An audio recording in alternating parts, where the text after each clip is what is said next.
Hôm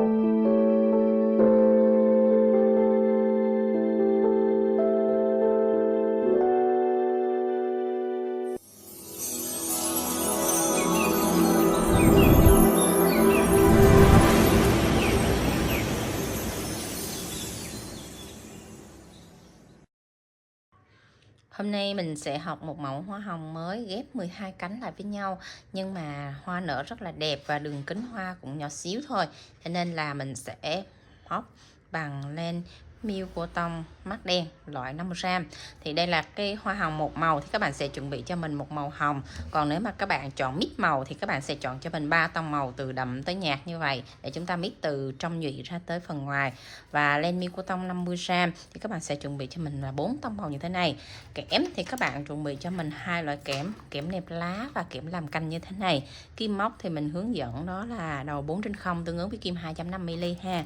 Thì những nguyên liệu Liễu vừa giới thiệu này Liễu được có bán ở shop, và các bạn có thể mua len và dụng cụ đan móc bằng cách là mở ba bài mô tả. Mình có để link mua hàng ở dưới bài mô tả. Các bạn chọn mua những nguyên liệu mình vừa giới thiệu để chúng ta học móc cái mẫu hoa hồng 12 cánh nhỏ xinh như thế này ha. Rồi chúng ta cùng vào phần bài học với Liễu thế nào. Rồi, hoa mình hướng dẫn các bạn sẽ là hoa mix màu từ đậm tới nhạt, cho nên các bạn sẽ chọn cái cánh trong cùng, chúng ta làm màu đậm nhất nha. Rồi, tạo cho mình một vòng tròn mã thuật. Móc lên 2 mũi móc xích.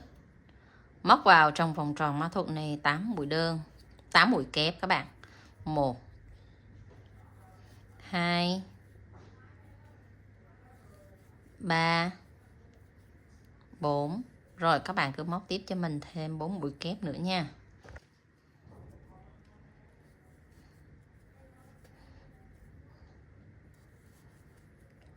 6 7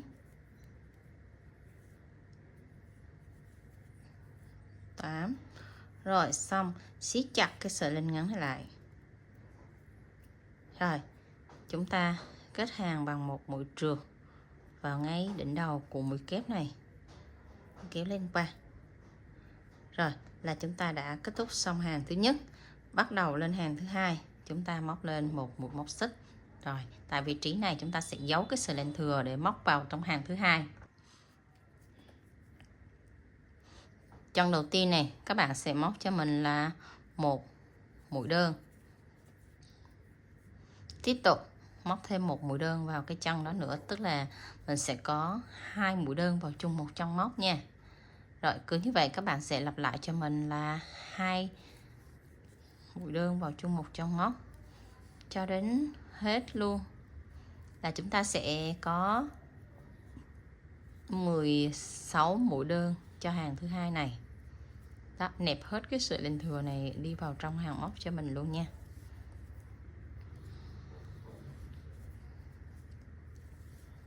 Đối với cái hoa này các bạn phải móc thật là chặt tay ha, để cho cái cánh hoa của mình nó xếp nở vừa đủ, nó không có quá nở bung. Rồi xong hàng thứ hai thì các bạn cũng trượt mũi vào cái đỉnh đầu của mũi đơn đầu tiên này, chúng ta kéo lên qua. Rồi lên hàng thứ ba, móc lên cho mình một mũi móc xích nè. Rồi chân đầu tiên chúng ta móc một đơn, chân thứ hai móc một đơn, chân thứ ba chúng ta móc một đơn. Rồi tại vị trí chân thứ ba này các bạn sẽ móc lên một mũi móc xích. Tiếp tục chân tiếp theo lại một đơn, rồi đến một xích. Cứ như vậy các bạn lặp lại cho mình 11 lần, một xích, một đơn, một xích, cứ như vậy. Đây là đã 2 lần rồi ha. Rồi các bạn sẽ móc tiếp, tổng là 11 lần. Còn lại 2 chân cuối cùng các bạn sẽ dừng lại nha. 2 chân cuối cùng góc này các bạn dừng lại nè.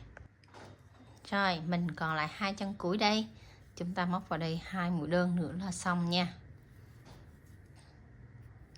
Xong rồi thì các bạn cũng kết lên tại vị trí này, kéo lên qua. Xong rồi chúng ta cắt lên nè, cắt ngắn thôi các bạn, cắt cỡ tầm 3cm như thế này. Xong rồi chúng ta sẽ đẩy cái sợi len mình vừa cắt qua, kéo cái sợi len đó đúng tại cái trong móc đó, kéo xuống phía bên lòng trong đây, để giữ sợi len này là ở phía lòng trong. Lát nữa mình dán để mình giấu lại nha. Đây là xong cánh nhỏ. Thì đối với cánh nhỏ chúng ta sẽ móc tổng là 3 cánh nha, 1 2 3, ở lòng trong là 3 cánh nhỏ. Rồi tiếp tục chúng ta móc tới hàng mài là cánh trung, các bạn sẽ đổi màu nhạt hơn chút xíu. Rồi cánh trung các bạn tạo cho mình một vòng tròn ma thuật, móc lên 2 mũi móc xích và móc vào trong vòng tròn này 15 mũi móc kép. 1 2 3 4. Rồi các bạn cứ lặp lại tương tự như vậy cho đến mũi kép thứ 15 ha. Rồi xong tiếp tục lên hàng thứ hai, chúng ta móc lên một mũi móc xích. Chân đầu tiên này chúng ta móc một đơn và nẹp cái sợi len này đi vào trong hàng móc thứ hai nè. Chân thứ hai chúng ta lại móc một mũi đơn.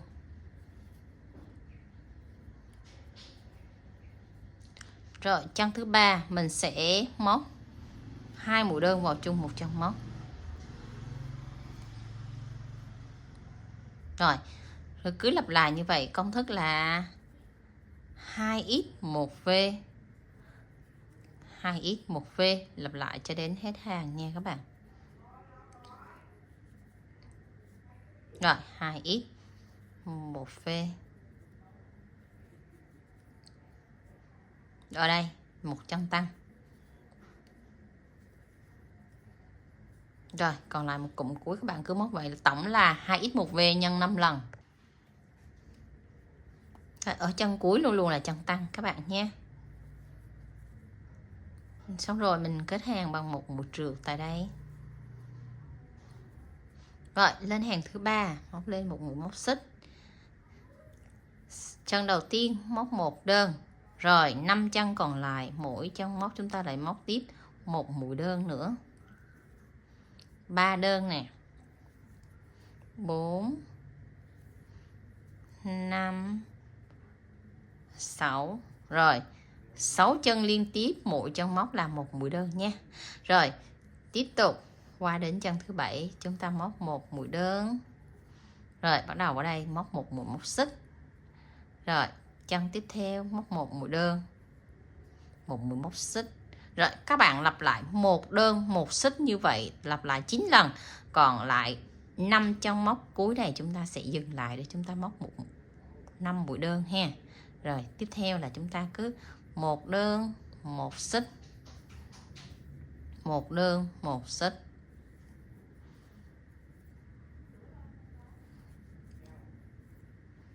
Rồi cứ như vậy chúng ta móc liên tiếp, tổng cho mình là 9 chân móc nha. Một đơn một xích. Rồi 2 4 5, đây mình còn lại 5 chân thì chúng ta móc tại đây. Đó, tại đây chúng ta móc một mũi móc xích. Rồi còn lại 5 chân cuối cùng này chúng ta móc đơn thôi, không móc xích nữa các bạn. Một đơn, 2 đơn, 3 4 5. Đó. Rồi kết hàng bằng một mũi trượt ngay tại mũi đơn đầu tiên này. Xong tại đây không có móc mũi móc xích mà chúng ta sẽ cắt lên tại vị trí này luôn ha. Cắt chừa cỡ khoảng 2 cm thôi, đẩy len ra và kéo sợi len xuống như thế này thôi, không có để sợi len ở phía trên ha. Kéo xuống như này, giấu lên phía trong là chúng ta xong cánh trung. Tổng chúng ta móc cánh trung là có 4 cánh nha. Đó, cùng công thức chúng ta móc 4 cánh. Rồi bắt đầu lấy sợi len chúng ta móc phần cánh lớn nào. Cánh lớn mình sẽ móc màu nhạt nhất. Rồi các bạn tạo cho mình một vòng tròn ma thuật. Rồi móc lên 3 mũi móc xích, móc vào trong vòng tròn ma thuật này 15 mũi móc kép. 1 kép, 2 kép, 3 kép. Rồi cứ như vậy các bạn móc tiếp tới đến kép thứ 15 nha. Xong 15 mũi móc kép rồi nè, mình sẽ siết chặt cái sợi len ngắn này lại và móc một mũi trượt vào ngay đỉnh đầu của mũi móc kép này các bạn ha. Kéo lên qua. Rồi xong, tiếp tục lên hàng thứ hai, móc lên 3 mũi móc xích. Chân đầu tiên này chúng ta sẽ móc 2 mũi kép vào chung một chân móc.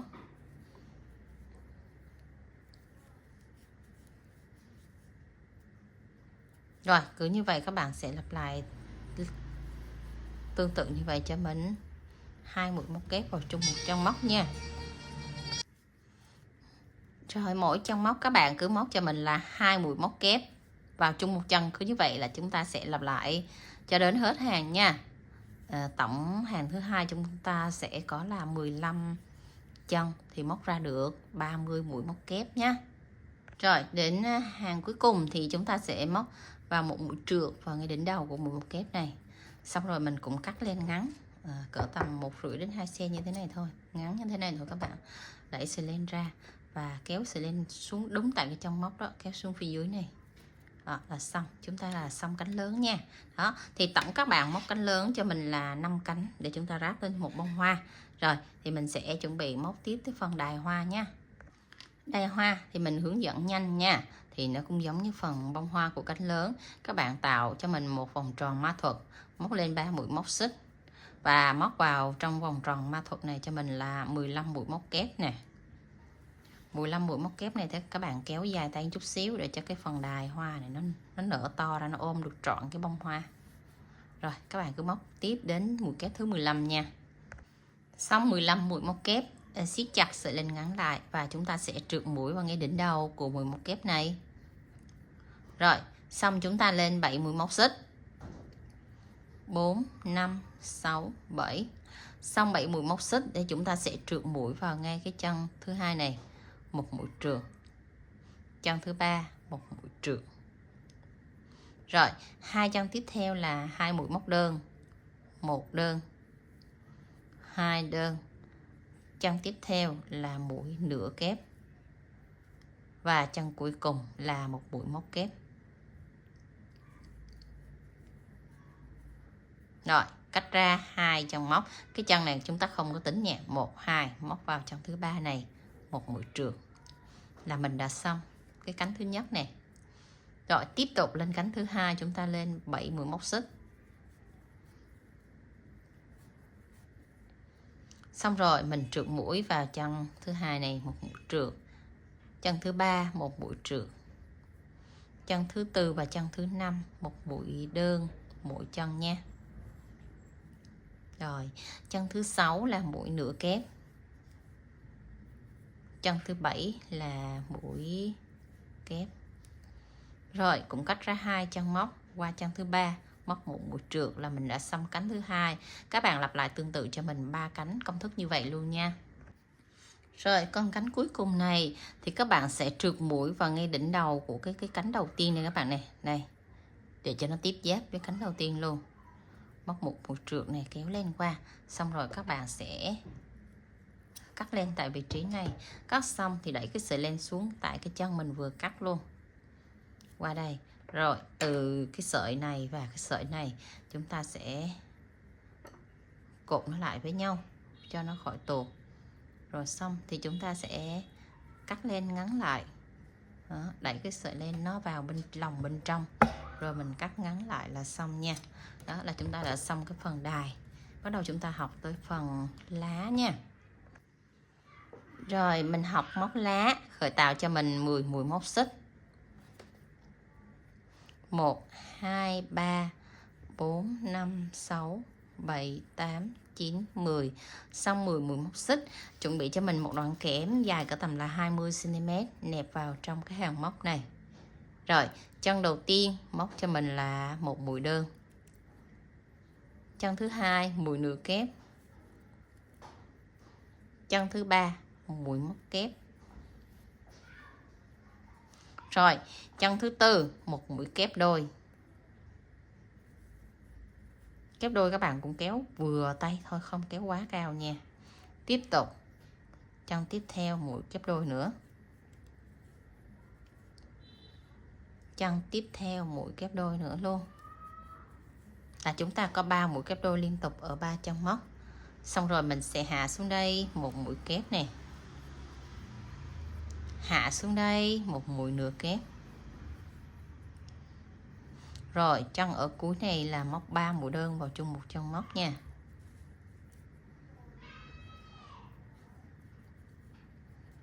Ba mũi đơn luôn. Rồi xong. Rồi mép bên trái chúng ta sẽ móc đối xứng với mép bên phải. Tức là chân đầu tiên này mình sẽ móc một mũi nửa kép nha. Chân thứ hai móc một mũi kép. 3 chân tiếp theo chúng ta sẽ móc 3 mũi kép đôi.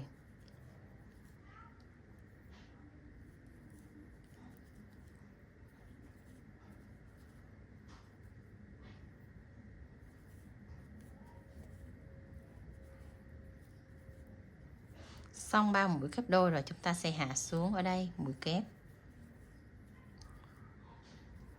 Rồi tiếp theo đây mũi nửa kép. Và cuối cùng là một mũi đơn. Rồi xong rồi. Tại đây ha, thì mình sẽ vòng cái sợi len xuống phía dưới thân kẽm này ha. Rồi xuống phía dưới thân kẽm. Rồi chúng ta móc lên đây một mũi trượt. Đó. Tiếp tục lên hàng thứ hai.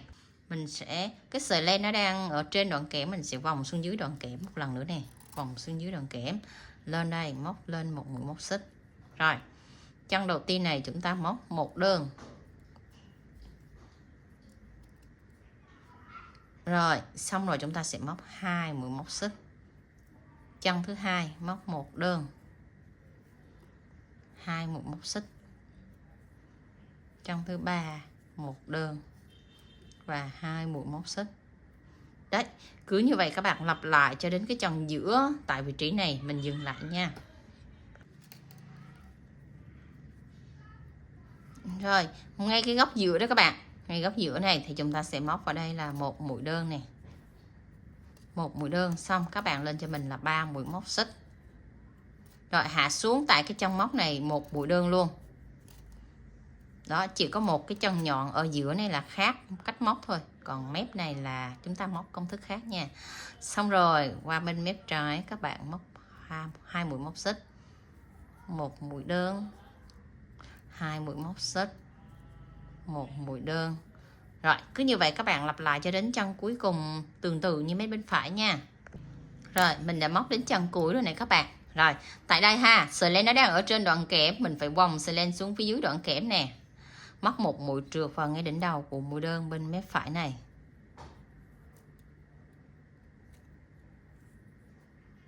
Xong rồi tại đây chúng ta len nó đang ở trên kẽm, mình phải vòng xuống một cái nữa xuống dưới kẽm nè, móc ở đây một mũi móc xích rồi mình mới cắt len. Tại sao mình phải vòng len xuống phía dưới kẽm? Đây, để cái sợi len nó che kẽm, nó không có bị lỗ kẽm đó các bạn. Đây, các bạn móc gia công các bạn lưu ý đoạn này cho mình nha.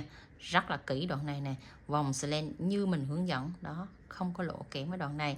Xong rồi này siết chặt và mình sẽ quấn len cho mình cỡ tầm 3 cm. Tại vì cái hoa hồng này mình xài cái cuốn hoa, cho nên các bạn phải quấn cái góc này thật là chặt và thật là đẹp nha.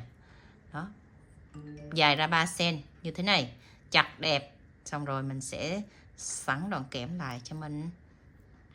Rồi xong hoàn thành, các bạn sẽ chuẩn bị cho mình những nguyên liệu như sau: một kẽm để chúng ta quấn thân cây, 5 cánh hoa lớn, 4 cánh hoa trung, 3 cánh nhỏ, một đài và 3 chiếc lá. Chúng ta sẽ bắt đầu quấn trang trí nha. Đầu tiên 3 chiếc lá chúng ta sẽ kẹp lại tạo thành một cái tán 3 trước.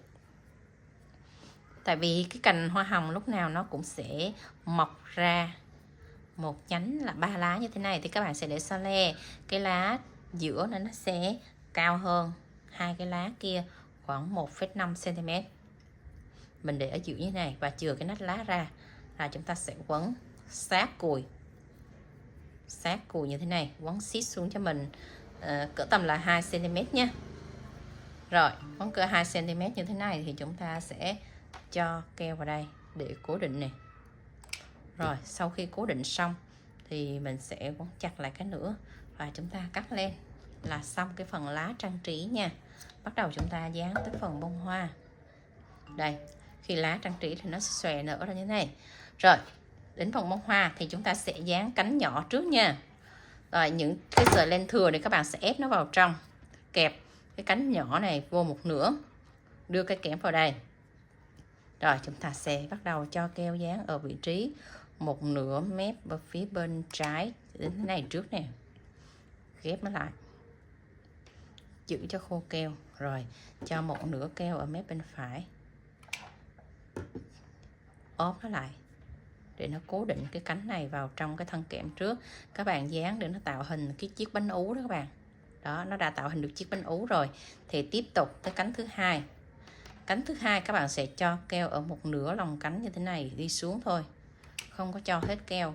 Mỗi cánh hoa nó sẽ có một cách dán khác nhau, không giống nhau, cho nên là các bạn chú ý cách dán kỹ cho mình ha. Ốp vô tại cái chỗ bánh ú này, mình sẽ ốp cái cánh thứ hai vào đây. Đây, giữ sát vào đây. Tiếp tục tới cánh thứ ba,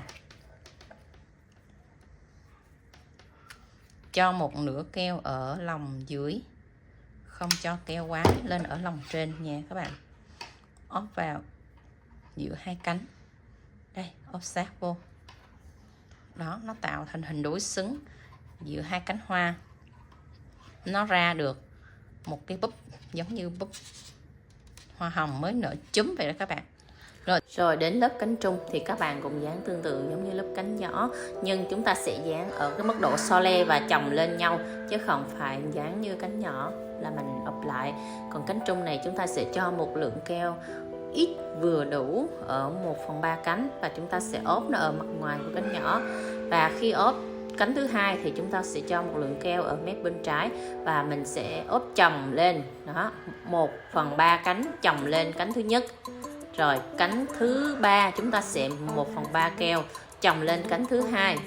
Đó, cứ cánh thứ hai sẽ chồng lên cánh thứ nhất, cánh thứ ba chồng lên cánh thứ hai. Cứ như vậy các bạn sẽ chồng đều 4 cánh, nó sẽ có mức độ là chồng so le nhau. Đây, ví dụ như cánh thứ tư chúng ta sẽ chồng lên cánh thứ ba, và nó sẽ đè cánh thứ nhất, nó sẽ chồng lên cánh thứ tư. Đó, nó sẽ có mức độ là chồng lên nhau, so le nhau. Và ở cánh thứ nhất mình sẽ dán khít nó lại ở cánh thứ tư, nó ốp lại như vậy để chúng ta hoàn thiện xong lớp cánh nhỏ. Rồi bây giờ tới lớp cánh lớn. Cánh lớn chúng ta cũng dán tương tự như lớp cánh trung. Đó, tức là mình có mức độ so le giữa cánh lớn và cánh trung. Và cái phần cánh trắng á, chúng ta phải cho cái phần ở dưới đít đó, nó sát chứ không có đừng hở lỗ. Đó, mình dán so le và chồng lên nhau tương tự như lớp cánh trung vậy đó. Rồi thì chúng ta cũng dán y chang như cánh trung, cũng cánh thứ nhất chồng lên cánh thứ hai, chồng lên cánh thứ nhất, cánh thứ ba chồng lên cánh thứ hai, và cái phần cánh trắng nó phải dán xít xuống ở dưới đáy lỗ chứ không có bị quá hở. Đó, cứ chồng đều so le lên như vậy đó các bạn. Rồi đến cái cánh thứ tư mình chồng lên cánh thứ ba, 1/3 cánh chồng lên. Rồi lưu ý cánh cuối cùng này thì các bạn sẽ dán ở 1/3 keo, và cánh thứ năm này chồng lên cánh thứ tư, và một nửa mép của cánh thứ nhất sẽ đè lên cánh thứ tư. Rồi phần này các bạn sẽ dán miếng keo còn lại để 5 cánh nó khít lại, khớp lại với nhau rồi các bạn. Đó, như vậy là chúng ta đã hoàn thiện phần dán cánh nha. Rồi xong rồi chúng ta sẽ điều chỉnh cho cái cánh hoa nó nở hết ra toàn bộ. Và cái phần đít đó các bạn để ý là phải dán khít, không được hở lỗ phần dưới này nha. Rồi bắt đầu chúng ta dán phần đài. Thì đối với phần đài thì các bạn sẽ cho cái phần lên ngược nó vô bên trong, và lên thuận nó quay ra phía bên ngoài. Và phần đài này thì chúng ta dán nó đơn giản thôi, các bạn sẽ ốp 5 cánh lại với nhau, nó đè xuống phần cánh hoa là được, và cho một lượng keo vừa đủ để chúng ta dán cái phần cánh này thôi. Rồi các bạn dán theo như mình hướng dẫn nha.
ơi, xong rồi này các bạn, và chúng ta chỉnh 3 cái lá xòe ra, 3 cánh hoa nở ra.